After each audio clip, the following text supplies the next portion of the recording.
This is They Create Worlds, episode 24, The Project and Others in the Field.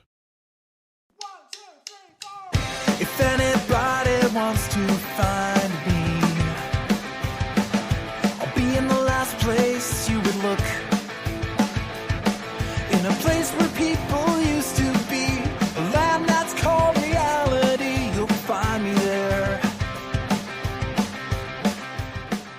Welcome to They Create Worlds. I'm Jeff, and I'm joined by my co-host, Alex. Hello. Today we will be going over nothing that's actually video game related, at least as far as from a historical standpoint. We are going to be going over Alex's project and some of the things that he's been working on. That's right. I mean, this entire podcast is in a way in support of the books that I'm writing and the research that I'm doing. And so it seems like we talked about that a little bit at the very beginning, and then we've had a lot of episodes where we've talked about video game history, which is still going to be the prime focus, of course, of what we're doing here. But it seems like it's been long enough that it makes sense to kind of talk about not just what I'm doing, but also just about where the state of video game history research kind of is right now, and some of the really exciting stuff that's being done, because I think at this moment, this is really the first point that a lot of people have really been taking a serious, critical, and hard look at this history and trying to sort out the fact from the fiction. I know you started working on this a long, long time ago, all the way back, even tangentially when you were in college. I know there was not a lot done from an academic standpoint, professionally done, at least out there in the community. And it seems like, especially in the last year or two, it's really sort of blown up. You've actually been approached by the Smithsonian at one point here. That's right. I'm actually now serving as a consultant on a project called the Video Game Pioneers Archive, which is being done by the Smithsonian. The person heading the project is Christopher Weaver, who is very important in the history of video games himself as the co-founder of Bethesda, which has done one or two products that people like. A few. Yeah, here and there. And so he used to be quite a game creator until he took an arrow to the knee. He did? Skyrim.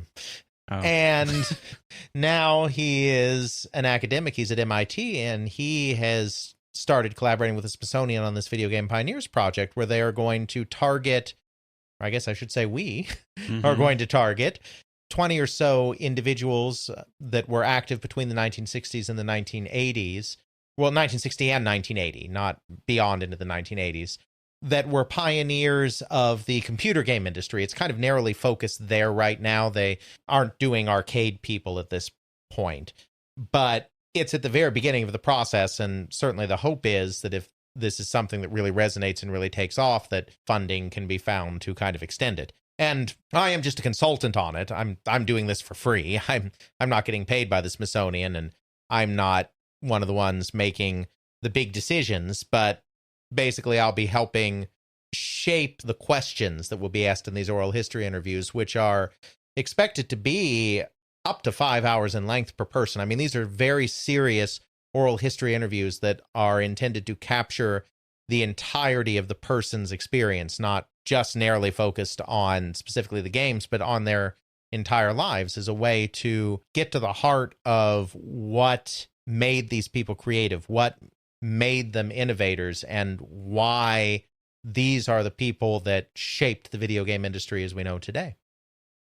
So effectively, you are just going to be a consultant, help come up with questions, maybe help try to influence who they actually interview. It actually sort of gets your name out there a bit more from the academic standpoint. Absolutely. And certainly I'm not the only one involved. There are a great deal of people collaborating on this.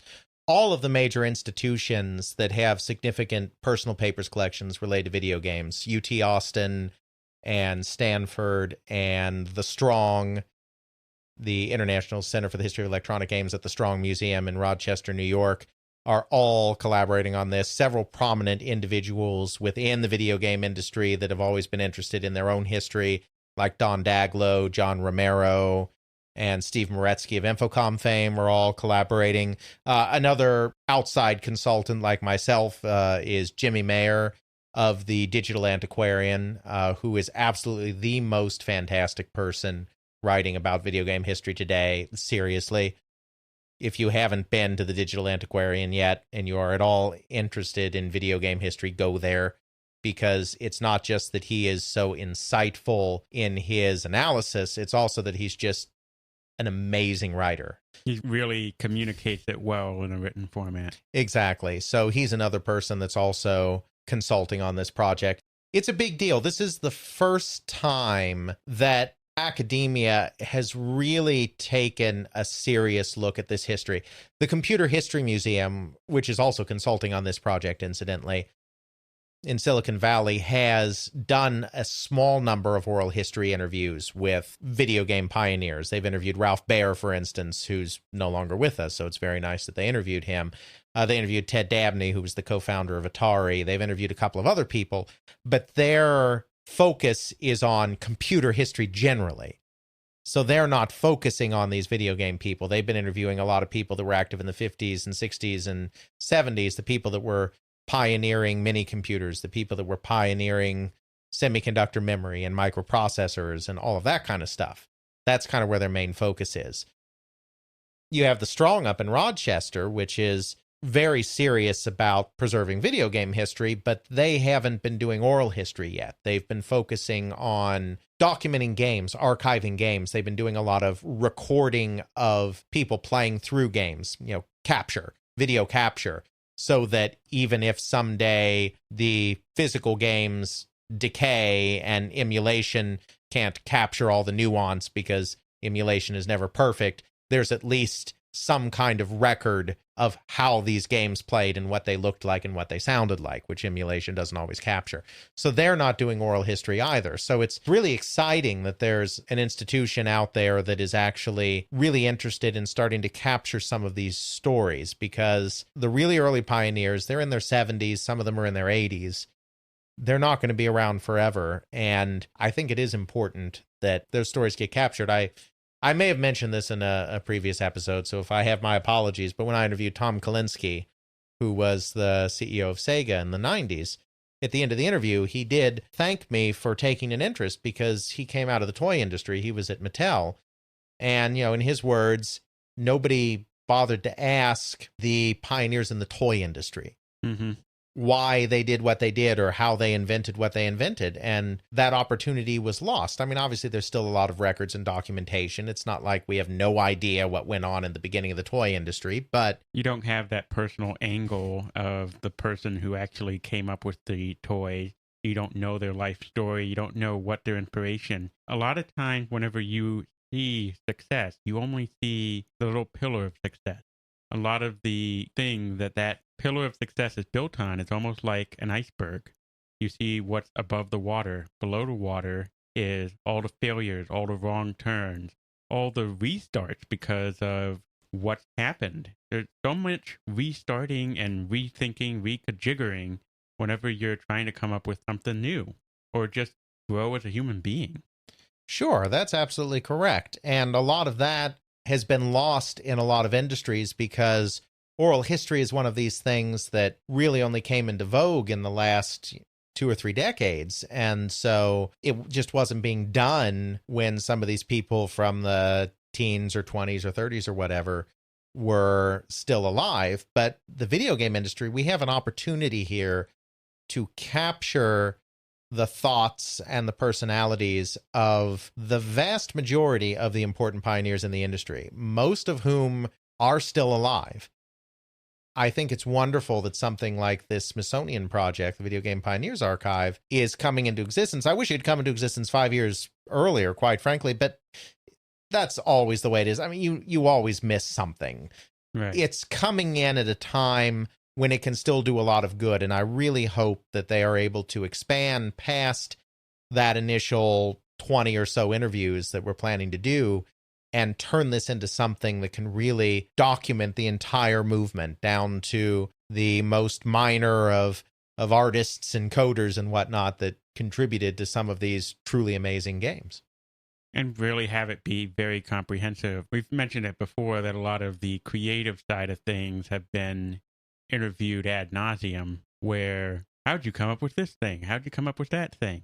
But there's more than just the creative side. You have a lot of the business side of it and some of the interaction going on between the two of them. And that's where some of your work has gone into, and hopefully some of that would come to light with having 5 hours dedicated per person here. Yeah, absolutely. And right, that business side. I mean, I'll give a great example of the business side that's not just a dry kind of, these were our marketing techniques, these were our this and that.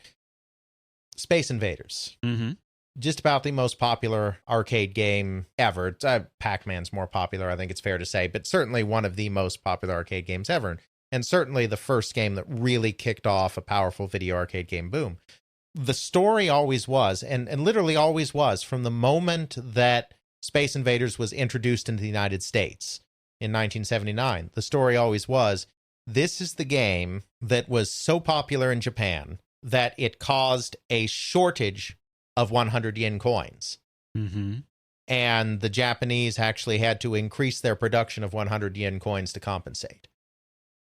That story has been repeated in just about every history of Space Invaders. And it goes, like I said, it goes straight back. You can look at newspaper articles in 1980 that are reporting on the Space Invaders craze as it's happening in the United States.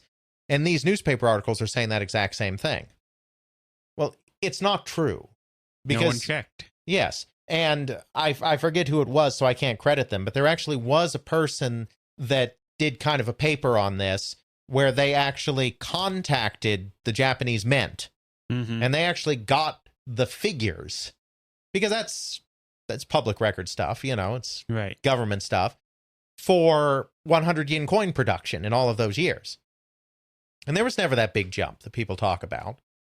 There's no, quadrupling or tripling or what have you of 100 yen coin production. These things don't just appear out of thin air, these kind of stories. Mm-hmm. You figure that at some level there has to be some truth to it. But nobody has been interviewing people that were at Taito at the time that were business people, because nobody tends to interview the business people. Well, I did. I interviewed Ed Miller, who was the founding president of Taito America back in 1973 and was with the company until about 1980. Mm-hmm. And I interviewed Paul Moriarty, who was with Taito America from its founding. He was a friend of Ed Miller. So when Ed Miller founded Taito America, he called up Paul Moriarty and was like, hey, you doing anything interesting? And Paul's like, well, not really. He's like, well, come out with me to Chicago and we're going to found this company. So Paul Moriarty was with Taito from the beginning, 1973. And then he eventually became the president a couple of years after Ed Miller left, and he stayed with the company until 1987. I'm pretty sure nobody had talked to either of these individuals before in a historical perspective. Obviously, they gave interviews when they were in charge of the company and whatnot. Right. But I don't think anyone had ever interviewed them from a historical perspective before either one, because there's this tendency not to focus on business people. And both of them told me the exact same thing, and they both did it without prompting. You have to be careful when you interview people, because sometimes interview subjects will just agree with you. If you say, so I've heard that this and that happened, they'll be like, oh yeah, this and that definitely happened. And sometimes it actually didn't. I mean, it's not that they're lying, it's that kind of confirmation bias kind of thing, where if somebody says it was this way, then they're like, was it that way? Well, I guess if so-and-so said it was that way, it must have been that way. So yeah, sure, it was that way. Mm-hmm. There's nothing dishonest about it.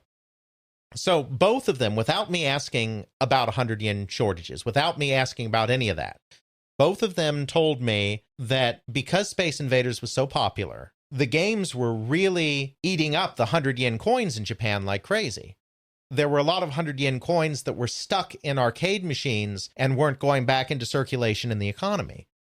So the Japanese Diet, actually members of it, actually came to Taito. Because you may recall from our previous episodes that in Japan, the manufacturers are often also the operators of the games. Right, because everything's so much smaller there. Therefore, they don't have to play with the whole distribution game like you have to in the United States. Right. So Taito is actually operating a lot of those Space Invaders machines that are out in the wild.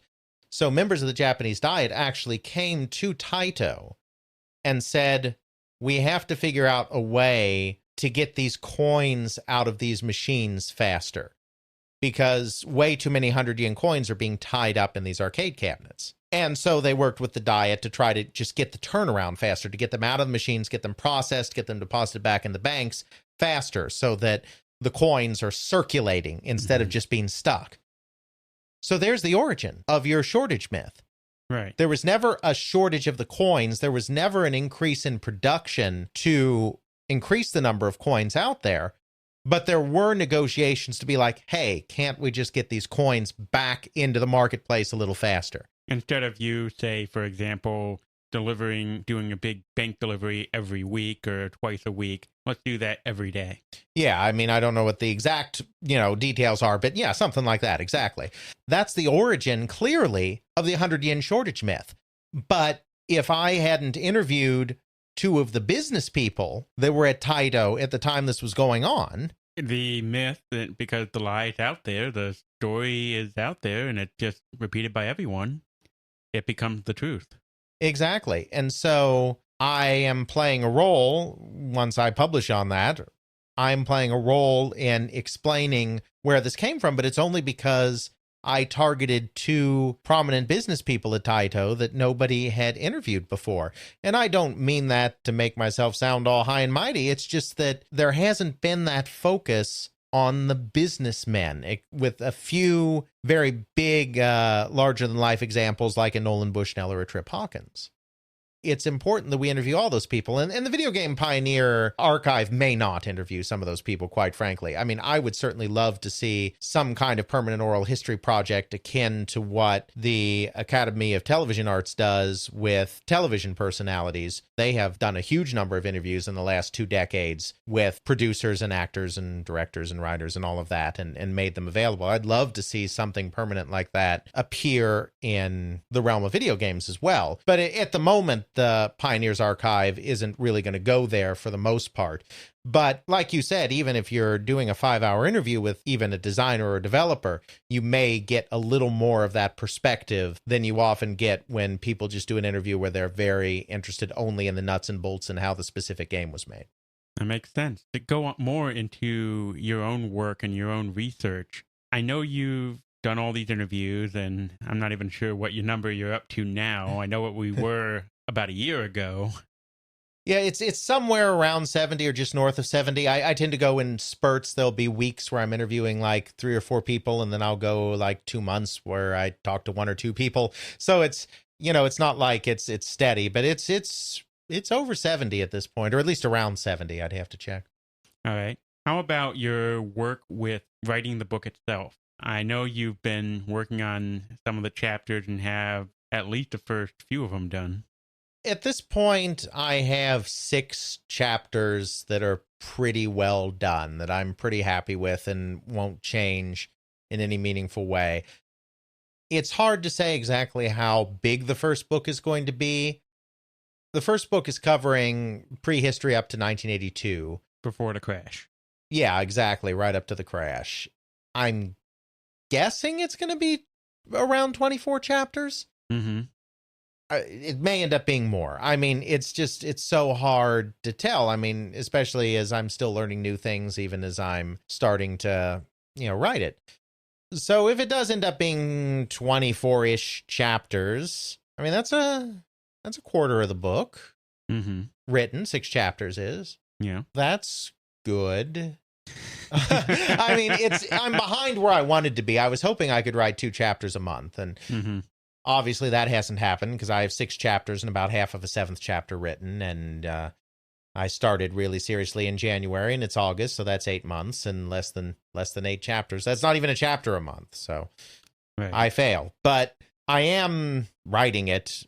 I am very serious about trying to get something in a printable form sooner rather than later, because it does feel like I've been working on this so long, it's time to get something out there, and I feel like I have enough material that I can tell an interesting and coherent story. Mm-hmm. I know, even though you're still bringing in a lot of information, and you're probably going to be revising this thing till the day you die. you are definitely at a point where you have enough knowledge that you can tell a coherent story, and then every whatever many of years put out a new revision after you learn new things, new tidbits, new whatever. Oh, sure. But, it's so funny. I mean, I thought, I started the blog, and the blog was a way to kind of organize my thoughts before I started writing the book. And then writing the blog became such an involved thing that I realized that it would be forever before I got anywhere near 1982 in the blog. And so I needed to just mostly abandon that and just start writing the book if I was ever going to write a book, which is why the blog hasn't been updated since November. It's not that obviously I've lost interest in this. It's just that I had to shift my writing focus to the book and kind of neglect the blog. I plan to go back to the blog at some point, but right now I just have to focus on that book. And I thought that when I was writing the blog posts on some of this early stuff going on in the 50s, 60s, and early 70s, I thought when I wrote those blog posts that I had pretty much had that stuff figured out. I mean, barring an exciting new interview subject or an exciting new discovery like the Galaxy Game business plan that I just was given a while back, I figured this is it. I've got most of the story for this period. And then I started writing the book on that exact same time period. And it's amazing how much more stuff I've discovered that I thought I had it all figured out with the blog, and I just keep discovering more stuff from this period. And it's not just me. It's also because I'm collaborating with other researchers. And, at this point, I'd really like to give a shout out to a guy named Ethan Johnson. He's up in Chicago. I don't know him well. I can't say too much about who he is or what he's doing just because we're just corresponding online. But he has been digging into some of the really early stuff. Chicago has some decent archives of Cashbox and Replay and Vending Times and whatever, since Chicago was the center of the coin-op industry, and these were the trade publications of the coin-op industry. Some of the Chicago libraries have kept a better collection of those than most of the rest of the country for that reason. Right. He's been delving into some of the early stuff in the 1960s, and it's incredible. He's finding out more about Nutting Associates, the company that Nolan Bushnell did Computer Space with, and about Nutting Industries, which was their competitor, which was founded by Bill Nutting's brother Dave. And so they started in partnership, the typical business guy plus tech guy equals profit relationship, and then the business guy and the tech guy went their separate ways, and then chaos. But he's been delving into that, and he's actually discovered a couple of the people that were involved in the late 60s, guys that are in their 80s today that nobody had ever thought to contact. Gene Wagner, who was the sales manager at Nutting Industries, and Harold Montgomery, who was the other tech guy at Nutting Industries. Dave Nutting was an industrial designer, so he wasn't an engineer. It's just he knew how to package and present a product. Whereas Harold Montgomery was the actual engineer that did a lot of the work on this product. He's found both these guys. He's already interviewed Gene Wagner, and by the time this episode airs, he should have also interviewed Harold Montgomery. It just hasn't happened yet as we're recording here. These are incredibly important guys because even though they weren't working on video games, they were working on this IQ computer product that was a trivia quiz game that was pre-video. This is where kind of the video game industry was born, because it was really the renaissance in arcade game design, as represented by the quiz games, as represented by some more realistic shooting and driving games, that created the market environment that would allow something like Pong to be accepted and thrive within this arcade industry. It started with these quiz games. It really did. And so the fact that he's talking to these guys and, he's getting to them just before it's too late, because, they're in their 80s. They're not going to be around very much longer. Dave Nutting's been talked to. Bill Nutting sadly never was. He died in 2005. And sadly, no one interviewed him to get his full story, which would have been fascinating. Some of these supporting players from the late 1960s are finally getting interviewed because of the work that this guy, Ethan Johnson, doing, which is just fantastic. And again, he's not an academic. He's not a journalist. He's just another enthusiast like myself, like Jimmy Meyer, who does such a great job with Digital Antiquarian, like Keith Smith, who is doing the All in Color for a Quarter blog and is writing a book called All in Color for a Quarter on the early arcade video game industry that'll hopefully be out sometime this year. These are enthusiasts. that are doing this. But the difference between us and kind of the first generation of enthusiasts that paved the way for this more in-depth research that we're writing, in the 90s or 2000s, is that we are taking a more scholarly bent towards the material. So we are being the skeptics. We are taking in these stories and taking in this research, but always questioning and always seeking the other side or another side of these stories and poking at them until we get something that feels like it's close to the truth. We'll never have the truth. The truth is really an ideal abstract concept more than it is something that ever actually exists in the world because of the way human memory works and human thought works. But it feels like we're at a point now where this stuff is being examined critically and is being examined seriously. A true, forgiven value of true, history of the video game industry can finally be written. And it's not the journalists that's doing it. It's not the academics primarily that are doing it. It's people like us that are interested in this and really taking a rigorous approach. So you've interacted with Keith, Ethan, and others. Are all of you of a similar academic bent? I know you have your MLS degree as a professional librarian doing research. You also have got to the bar in Ohio, so you know about researching from a legal standpoint. Does everyone else have a similar professional bent to themselves? Well, certainly Jimmy Meyer, the digital antiquarian, does. Jimmy, according to his website, does have a BA, a bachelor's in literary studies, and a master's degree in aesthetic studies. So he is very much approaching video games with a critical eye as a medium. I think far more than any of the rest of us are doing. I mean, I'm approaching it more from the nuts and bolts side of how did they evolve? What was popular? How did this being popular lead to this being popular? How did this game mechanic grow from here to here to here to where it hit the big time? How was this stuff marketed and how did that affect things? Jimmy really takes a critical look. His focus is on ludic narrative, on ludic games, storytelling. So his primary focus is on adventure games, both text and graphical, with a secondary focus on computer RPGs, which also have a ludic component, and much less focus on action games and that kind of thing. And I think as his blog goes on, he'll probably get into game genres in which narrative emerges as well. Games like Civilization or SimCity or whatnot, where there really isn't a narrative, but you kind of create your own narrative in the way you interact with the game and forge your own unique world.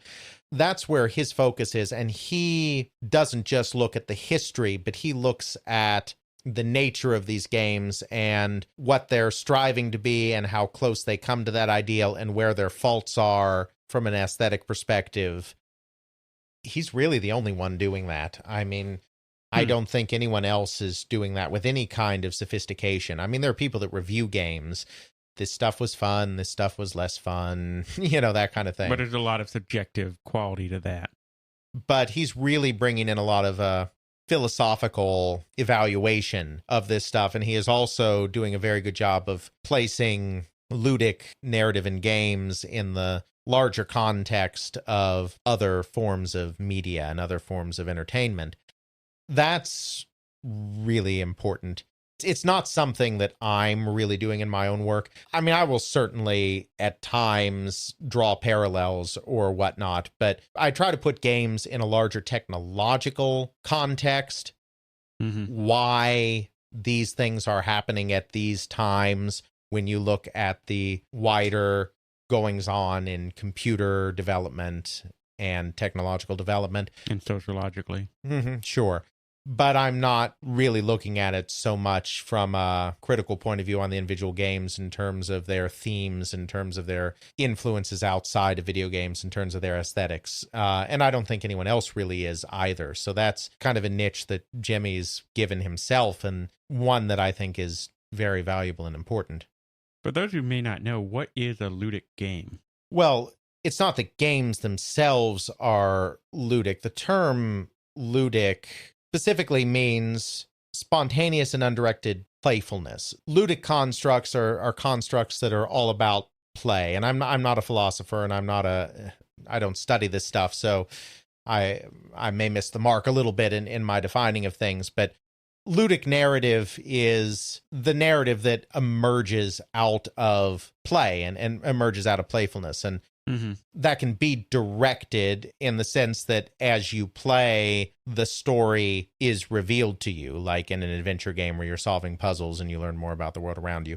Or it can be something like a Civilization where your play crafts the narrative. A Civilization doesn't have a narrative other than the very broad build an empire to stand the test of time. But as you develop your civilization in your own unique way, as you encounter other civilizations and have your own unique contacts with them, a narrative of your experience emerges. Yeah, one in your mind is like, I've carried on this long war against Napoleon, and we had our own version of the 100-Year War, except in civilization terms, it turned into the 1,000-Year War. Right. And then Gandhi got nukes and used them on everybody because he does that. Right. And so what Jimmy's doing in the Digital Antiquarian, at least from my perspective, if he's listening, he might shake his head in disgust at how I characterize his work. But what Jimmy's doing with the Digital Antiquarian is he is examining the intersection of gameplay and narrative. So he's not concerned with your Twitch action games. He's not concerned with your shooters. He's not concerned with Super Mario Brothers, because even if occasionally there's a trapping of a story overlaid on top of that, hey, president's been kidnapped. Are you a bad enough dude to save him? There's really not a story. Right. So he's interested in the way gameplay and story merge and how effectively games place you in a different world and how their systems enhance the experience or detract from this experience and stuff like that. So he only looks at computer games. He doesn't look at console games hardly at all. And even in the subset of computer games, he ignores a lot of what's going on. But nobody is examining interactive fiction to the degree he is. Nobody is examining graphical adventures to the degree he is. Nobody's examining RPGs to the degree he is, and just explaining not just who made them and when they made them and how they made them, but also why they made them and why it's important that they were made in the ways they were, and how outside forces, outside the video game industry itself, shaped the way ludic narrative has developed over the decades. Sort of like the Discovery Channel, like you turn into certain things like that, especially when you go and see some sort of documentary on something or other. I particularly like, for myself, Modern Marvels, where they go how something that's so innocuous, like glue, and they just turn that thing into something that really draws you in, the narrative of how things happen. Another one of my favorite kind of things like that is a show called Connections, where a gentleman starts off with something really, really innocuous and just tells you how that came about and tells the whole story of the social factors, the technological factors, all sorts of things, and a little daisy chain all the way around to get to the fact that you have table salt. Right. And, Jimmy is on a smaller scale, I think, doing a lot of the same thing, and that's to be commended. Now, Keith Smith with All in Color for Quarter is taking a very different approach, but it's a no less valuable approach in its own way. And I've read his book because I've been given a preview copy of it. So I've read more than what he's put on his blog. He's excerpted large portions of his book on his blog to kind of whet the appetite for what's coming. But what he's doing is he is just taking as detailed a look as possible at all of the players, no matter how small, that were involved in the video arcade game industry in what he terms the Bronze Age, which is from the birth of arcade video games up to Space Invaders, the formative period. And then what he and others have referred to as the Golden Age, which is the period from Space Invaders hitting big through to the crash of the arcade industry that we've discussed previously.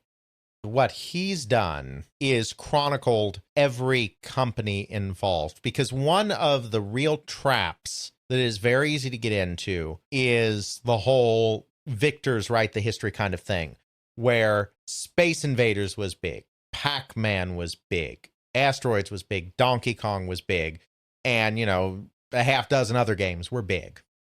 That obviously was not the entire video game tweet. That was an arcade. Exactly. And it comes to the point where that's all we talk about sometimes are the hits.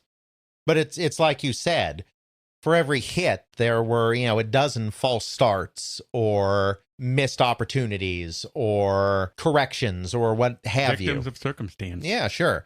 So there's a lot more to the way the video game industry developed than is usually discussed.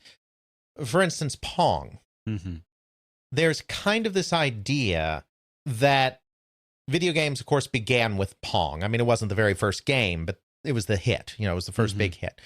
There's kind of this idea that Pong happened, and then poof, we had video games. It's like magically there's video games. Now we have a video game industry. And I think we've talked about this a little bit before, but it really didn't happen that way. You had Pong, and you had a bunch of Pong clones, and then you had the market collapse. Mm-hmm. And you really had a period in there where video games were only of kind of middling success. And you had a lot of companies in this time period that were figuring out or trying to figure out what video games are going to be. And most of these companies get completely ignored because most of them didn't make it to the golden age. Most of them died in the Bronze Age, either died or got bought out by another company. Because once Space Invaders hit, the establishment, by which I mean the big pinball companies in Chicago, Gottlieb, Bally, Williams, etc. Once Space Invaders hit big, they realized that they should be in this industry. Bally was already in the industry through their Midway subsidiary, but the rest of them really weren't. And so once they realized that there was something big here, they finally fully embraced video games and pushed the little guy out. Plus, because Space Invaders and then later Pac-Man were so successful, Japan became so hot. And so all of these Japanese games were flooding the market. Normally licensed, Japanese, other than Taito, weren't setting up their own factories. They were licensing to Atari. They were licensing to Williams. They were licensing to Bally. They were licensing to Stern, some of these companies.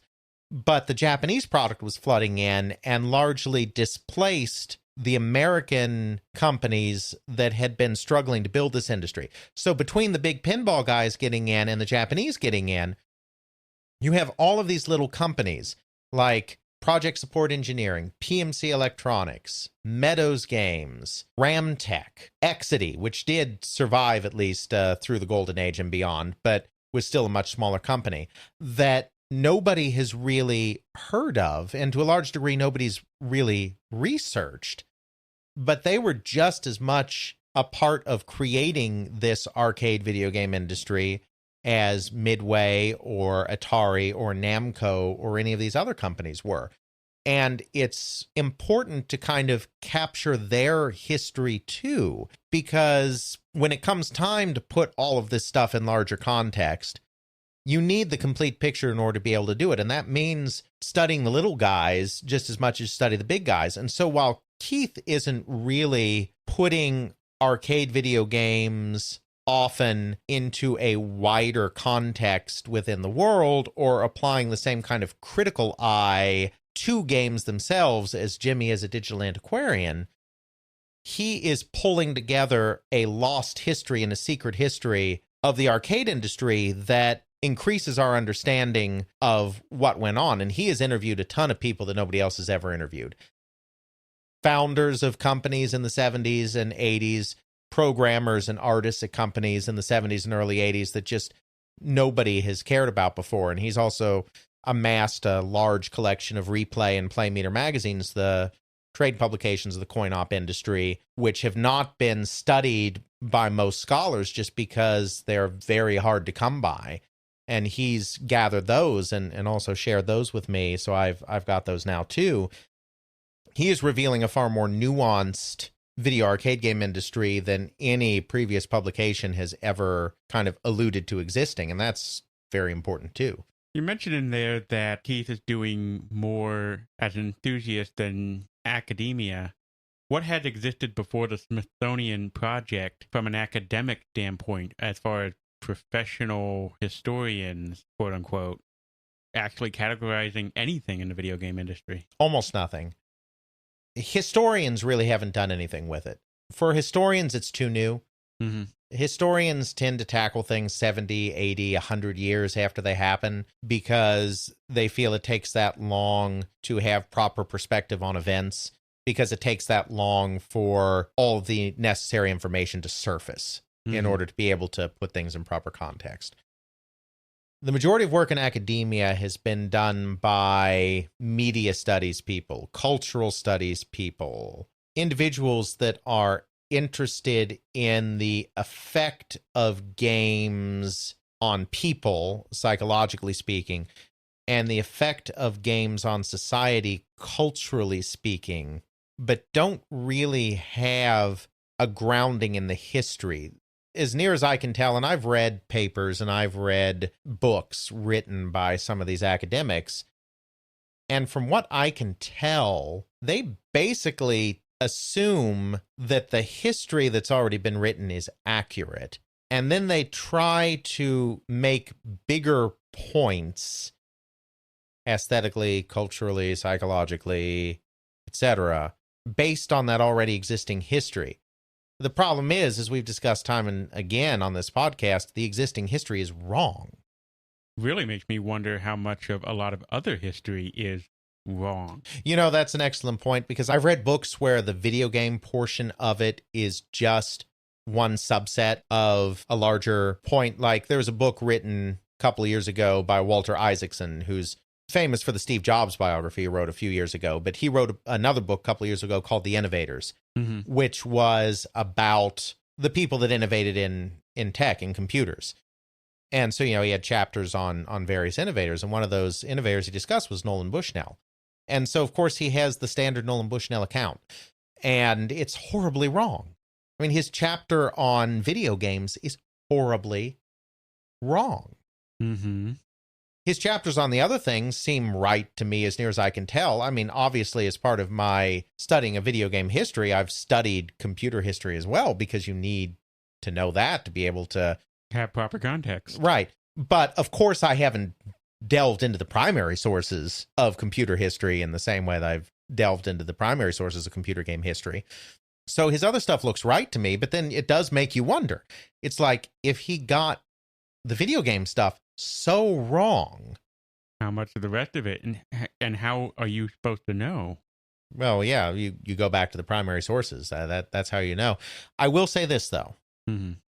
I think that there has been a lot more interest in computer history for a long time, and that there's been a lot more good work done in that field. So you can kind of rely on the secondary literature there. The problem with video games is you can't rely on the secondary literature yet, because all the people that have written the secondary literature, with a couple of exceptions, I don't want to paint everyone with the same brush, but the vast majority of the secondary literature that has been written in video game history has been based on poor research of the primary sources. And so you can't trust the secondary literature yet. And it's interesting, academics that are writing in video games right now, they have this term that came out of a specific academic article called the chronicling era. Basically, the argument of this article is that video game history has largely been stuck in the chronicling era, which is that you're just writing a chronicle in the traditional sense, like they used to write chronicles back in the early Middle Ages, where you just have a laundry list of this person did this then, this person did that then. It's all about the who, the what, and the where, not the why, you see. And the idea is that real history puts events in context, which I think is true. I don't want to be too disdainful of that point. History without context is pretty useless.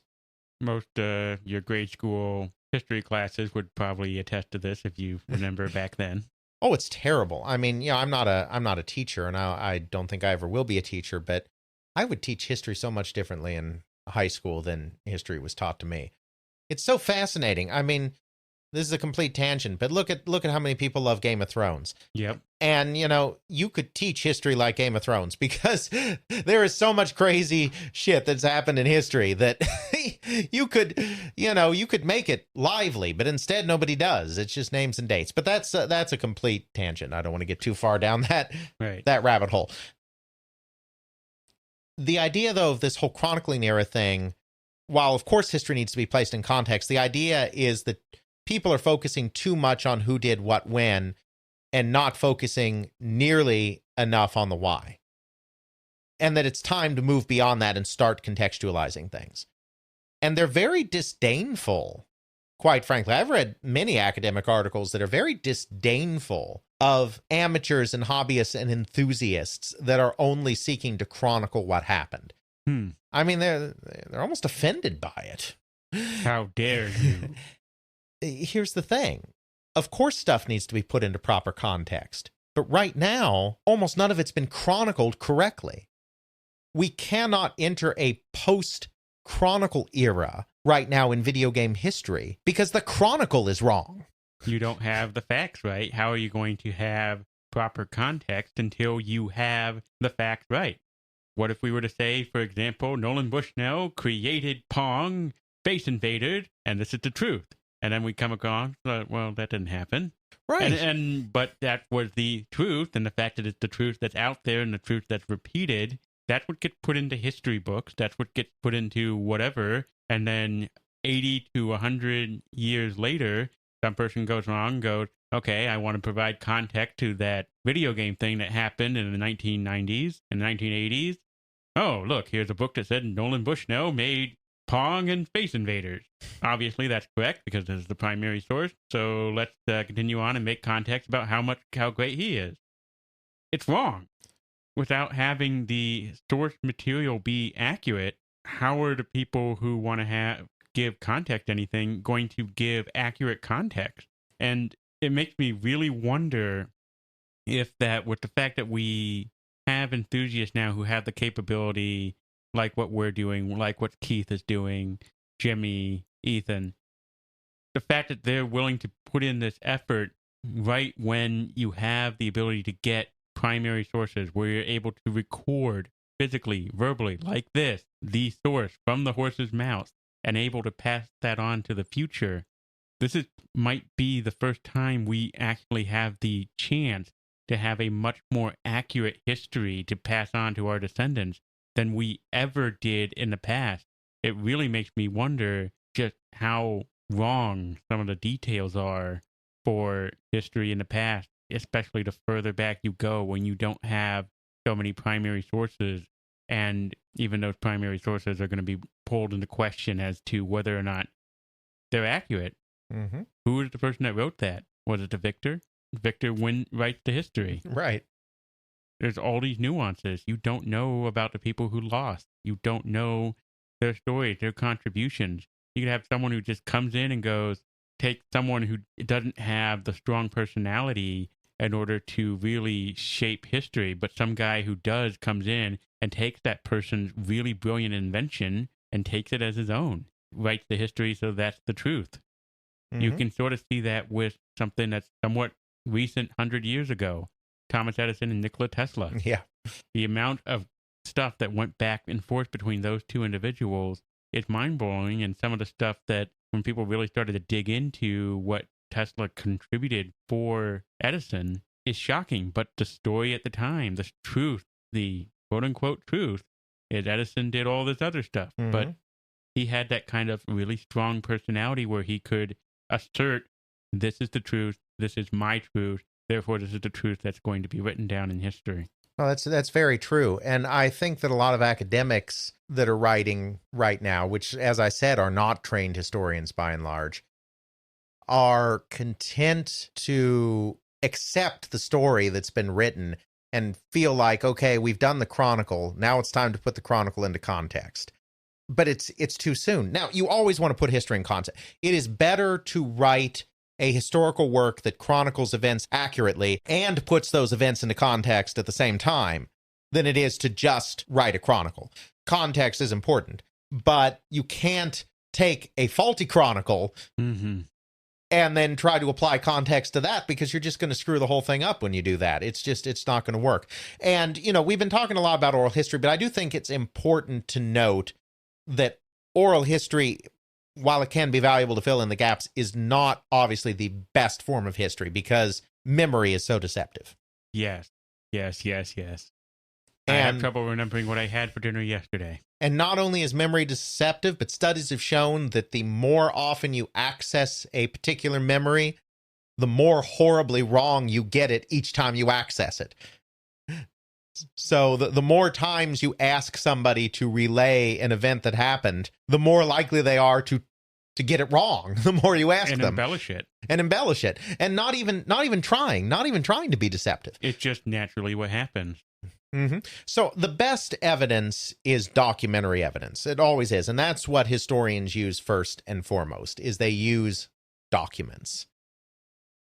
Documentary evidence, obviously, people can have a bias when they write a document, but documentary evidence doesn't lie, in the sense that it'll say the same thing 500 years from now as it did when it was first written.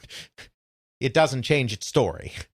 It always tells whatever truth that document contains. Not all documents are going to be accurate, but the truth within that document will be the same truth 500, 1,000, 10,000 years from now, as long as that document's preserved.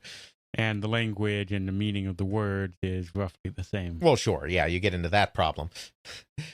One example that my professor, one of my history professors always gave is, for instance, in, I don't know which language it is, but one of the languages that the Bible was written in very early on, I don't know if it's the Aramaic or the Greek or the Latin or whatever, there's no punctuation. They didn't use punctuation. I thought that was Hebrew. So take a phrase like where Jesus says, and I don't have it in front of me, so I'm paraphrasing, but when he's on the cross, he turns to the other criminal that repents, on the cross, and he says, I say to you, this day you will be in heaven. So where does the comma go in that sentence? Is it, I say to you, comma, this day you will be in heaven, as in, I am using my power as the Messiah to allow you to come directly into heaven today after you die from your crucifixion? Or is it, I say to you this day, comma, you will be in heaven, as in, I am telling you here today in front of all of these people that because you have repented, you will go to heaven. But he's not saying that he's bypassing any part of the process. He's just saying that you will go to heaven. And there are doctrinal shifts that are based on this, because did Jesus use his power, as the Bible says? I myself am not religious, so I'm not proselytizing. I'm just saying, from the perspective of the people writing the Bible, is Jesus saying that he used special power to immediately let him go into heaven, or is he just saying that, you're going to get there eventually because you repented? That's all based on a comma. Exactly, because there's no comma in the original. So the people translating had to decide where to put the comma. And then that leads to confusion. And that's going from a document. Right. So documents can lie too, but documents lie a lot less than people. The amount of degradation as the years go on is less than people. So as more documents become available, our perception of this history is going to change again, because a lot of what we are basing our history on now, people like myself and Keith, are basing a lot of our history on what people have told us and what appeared in publicly disseminated media like newspapers and trade publications, where there's always going to be a spin of some kind, because you're trying to put your best foot forward when you're speaking about things publicly. Right. So we're largely relying on sources that are not as reliable as good old-fashioned corporate documents. There are exceptions. There are certainly some documents that have come out. For instance, Kurt Vindell and Marty Goldberg, who have done pretty good work on Atari, on the history of Atari. They have a lot of documents that Kurt literally, was pulling out of dumpsters when Atari Games was going belly up. He went out and saved documents that were being thrown out because the company was going away. So some of the history being done right now is being based on documentary evidence. A lot of it is being based on contemporary publications contemporaneous publications, contemporaneous to the events, and oral history recollections. That's still better than the history that was being done 20 years ago, which was based on a lot of the same sources, but uncritically, not cross-referencing, not pulling as many different viewpoints as you could and figuring out which one makes most logical sense based on what everyone's saying. So we're kind of... If you have like 5 people saying one thing and one person saying another thing, it's more likely that the 5 people are saying what is more likely true, as opposed to the one person who is saying something different. He may be recalling incorrectly or whatever. Right. So there's going to be better work done. I mean, the work that I'm doing, the work that Keith's doing, it's probably going to be superseded another 50 years from now when some more documentary evidence comes in. Now, for some of this stuff, there is no documentary evidence anymore. Some of the really early stuff, it's either companies that don't exist anymore, or it's companies that, since they were in their very early days, even though they still exist, they didn't have processes in place yet for saving documents, and so stuff was just chucked. There's not always going to be documentary evidence on everything, but we're kind of 50 years from now, there will be more documentary evidence available, and that is going to change our perception of a lot of these events again. There's going to be a lot of areas where I end up being wrong, quite frankly. Mm-hmm. But it's a continuum. 20 years ago, 15 years ago even, the very first video game history stuff being written was based on a small number of sources. The authors didn't have the time or the inclination or the ability or the money to gather a lot of the documents available and gather a lot of the interviews available. So they were telling a surface level story that was based on a very small number of sources. So that history is the least valuable history. It's not completely worthless at all, because they did talk to some people. They did gather some sources. So it created the groundwork necessary to move on to more sophisticated work. Mm-hmm. Right now, I would call ourselves in kind of finally starting to hit kind of a middle period where a lot of stories are being gathered. A lot more people are being tracked down.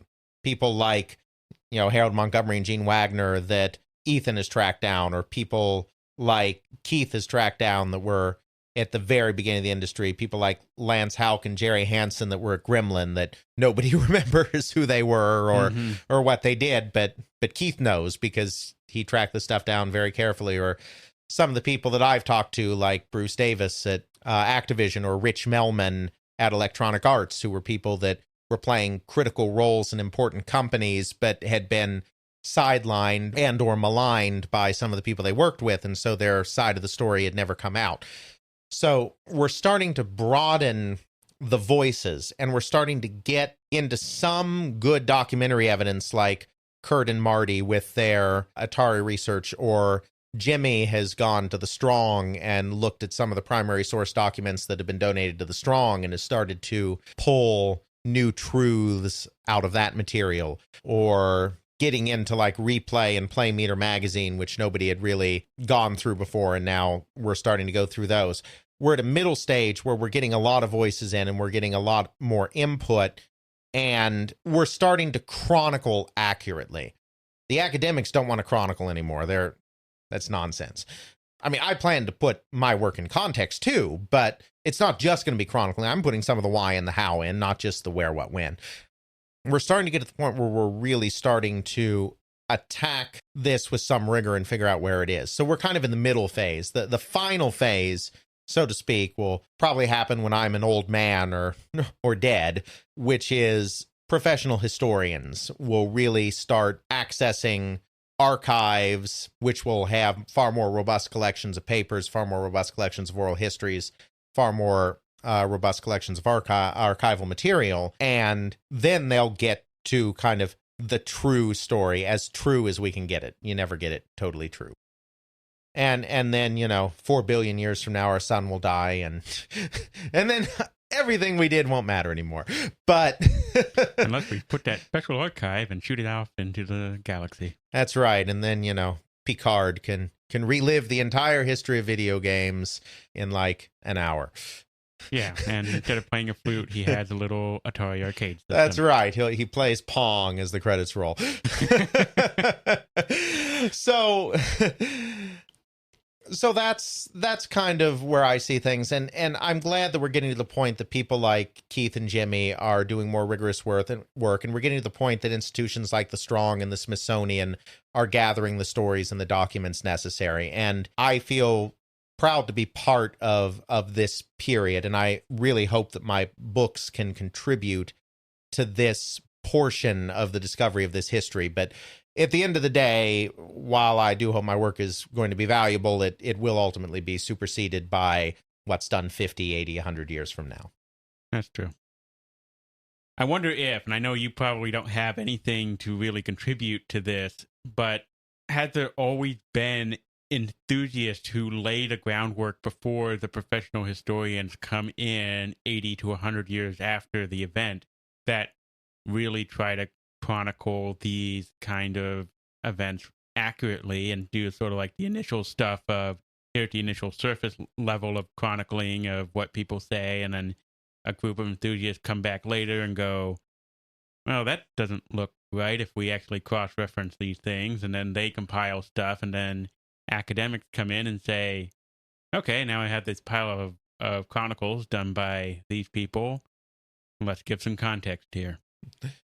Probably. I mean, like you said, I don't know enough about the historiography of all of history to be able to add anything to that, but it wouldn't surprise me. I mean, that's certainly what we're living through with video game history right now. And I'm sure that's probably true for a lot of other areas of history as well. Well, one thing they always said about history is history repeats. That's true. Are there anyone else you would like to give a shout out as far as their work goes? Well, I would just say, and we kind of already touched on this a little bit, but I would just say that in addition to the authors and bloggers and interviewers that I think are starting to apply a little bit more rigor, it's good that there are places that are starting to collect the documents and collect the artifacts. Mm-hmm. Certainly the International Center for the History of Electronic Games in Rochester, New York is the big one. They've had personal papers donations by the Williamses, who founded Sierra, and Doug Carlston, who founded Broderboon, Joel Billings, who founded SSI, et cetera, et cetera, et cetera. So they're collecting documents. Stanford University has done the same. They have Al Alcorn and Steve Bristow's papers, two of the very early employees of Atari. University of Texas at Austin has done the same with Richard Garriott's papers, founder of Origin, creator of Ultima. I think Nottingham. Lord British. Yes, Lord British. I think the University of Nottingham has collected some stuff in Britain. I would just say that it's good to see that the preservation is starting to happen in those projects, in the Smithsonian Oral History Project and whatnot, because that's really critical, because without those sources of information, we won't really have any idea what's going on. We'll just be forced to rely on the oral histories only and the tales that have been told, and those are not always going to be accurate. Well, even if they're not accurate, they still have value even in the future, even 80 to 100 years from now. Think of old recordings that were done of people who did music back in the late 1800s. Mm-hmm. There was actually a few people who went around and recorded oral history, oral music, and songs played by people in the South. And a lot of that would be lost to us today if that hadn't been done. And there actually some work going on, some national institution, it eludes me which one, where they're actually taking these old records and trying to digitize them in order to preserve them properly so that they can get some of this music and a little bit of oral history preserved so that future generations can experience it. It'll be interesting 100 years from now as people who go, wow, here's that fascinating game that was played back in the past. I can actually hear the guy who made that game tell it in his own words. Whether or not that's accurate is immaterial. Just the fact that you experience something told in the own words of the creator is magical in a way. Oh, I would definitely agree with that. So I'm definitely hoping that this Smithsonian project especially can progress beyond its initial goals and objectives and become something more long-lasting, which I think is something that Chris Weaver wants to occur too. It's just What have to happened? get that funding. Yeah, so it's how it goes. Well, that, I believe, handles that. What will we be covering next time? Well, I guess a topic that's been on my mind recently. So oftentimes, the choice of what topic to hit next has as much to do with what I've been working on or who I've been talking to as anything else. And I had the great fortune a few weeks back, I suppose by the time this airs, it'll be a couple of months back, to talk to Frank O'Connell, who was the VP of Sales and Marketing at Mattel Electronics during the very crucial period when the Mattel Intellivision kind of broke out and became a legitimate competitor to the Atari VCS. And he's not the only person. I've talked to a couple of other people that were at Mattel Electronics as well, and it seems like the perfect opportunity to just kind of explore, very broadly speaking, where Mattel Electronics came from, kind of what they contributed, and how they went about trying to compete with Atari in the video game scene. All right, we'll delve into some of the mysteries of Mattel next time on They Create Worlds. Check out our show notes at tcwpodcast.podbean.com, where we have links to some of the things that we discussed in this and other episodes. You can check out Alex's blog at videogamehistorian.wordpress.com, email us at tcwpodcast@gmail.com, and follow us on Twitter at TCW Podcast. Intro music is Airplane Mode by Josh Woodward, found at joshwoodward.com/airplane mode, used under a Creative Commons Attribution License. Outro music is Bacterial Love by Roland Music, found at freemusicarchive.org, used under a Creative Commons Attribution License.